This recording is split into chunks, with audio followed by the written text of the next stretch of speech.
Les œuvres qu'on retrouve au Parc Marie-Victorin sont des œuvres qui sont très poétiques. Donc, ils apportent cette touche-là à la collection d'art public de Longueuil. Donc, ce sont des œuvres qui sont fortement inspirées du site, du lieu, du Parc Marie-Victorin. Ce sont des œuvres qui font toute référence à la nature, à l'héritage maritime, aux fleuves, qui racontent en quelque sorte des histoires. C'est étonnant d'avoir un corpus d'œuvres qui est inspiré directement de l'héritage maritime à Longueuil, là, en plein milieu urbain. C'était un symposium international qui a été organisé par Janou Gagnon et Louise Matte. Et ce symposium avait pour objectif de réunir 7 femmes, dont 2 venaient du Mexique. Donc, à l'origine, il y avait 7 œuvres qui ont été installées dans le parc Marie-Victorin. Et il y a eu 2 œuvres qui ont disparu au fil du temps. Actuellement, il reste 5 œuvres qui sont présentes au parc Marie-Victorin. L'œuvre de Lourdes Coué, qui est une des artistes invitées mexicaines. Son œuvre est séparée en 3 parties. Et elle fait référence à la géographie du site. Une des parties fait référence à l'île de Montréal, l'autre aux îles Vertes et l'autre au parc Marie-Victorin, puis à la marina. L'escobedo, c'est la plus poétique, la plus évocatrice, puis il y a une forme de tourment qui entoure cette œuvre-là parce qu'elle fait référence à tout l'héritage maritime, mais aussi des côtés plus sombres, des bateaux qui s'échouent, des baleines qui s'échouent, des carcasses de baleines, des bateaux en difficulté. Donc, c'est une œuvre qui est quand même assez dramatique. L'œuvre « À la lisière du fleuve » de Berezovski est constituée de plusieurs éléments.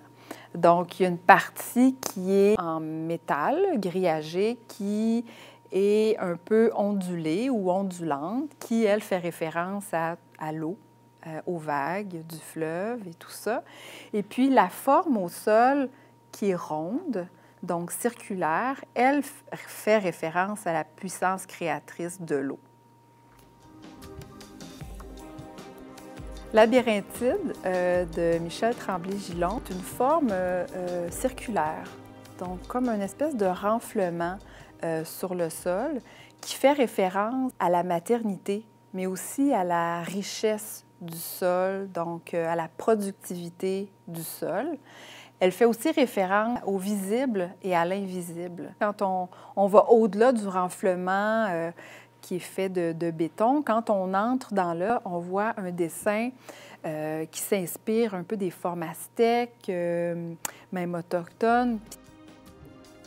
J'ai pensé aux dracars, qui sont les bateaux qui étaient hyper performants des Vikings à la période du 8e au 11e siècle. J'ai pris un mât qui était en aluminium, que j'ai fait légèrement incliner, et à la tête, au sommet de ce mât, j'ai mis une tête zoomorphe, donc mi-cheval, mi-dragon, qui est constituée de 3 plaques qui sont en aluminium peint cuivre, et qui, la tête va d'avant en arrière, et à l'arrière de la crinière, à l'arrière de la tête, il y a une crinière qui est constituée de 3 tubes en acier inoxydable qui tournent sur elles-mêmes d'une manière décentrée, qui crée des arabesques. Donc, ça donne vraiment la sensation que la tête d'en avant en arrière, avec les vrilles, lutte contre le vent. Et le mât incliné ajoute à cette sensation. Et pour compléter le tout, j'ai mis un genre de vague en gazon qui vient structurer l'ensemble du travail. Et donc, ça permettait d'aller chercher un peu ce symbole de liberté, d'aventure. C'est vraiment des œuvres qui sont en lien les unes avec les autres, puis se répondent les unes avec les autres. C'est un parc auquel on peut accéder en voiture, mais aussi à vélo. Donc, il est très fréquenté par les cyclistes, les marcheurs, les promeneurs. Les œuvres sont un petit peu éparpillées partout sur le site, puis ils se laissent découvrir au fur et à mesure de la promenade.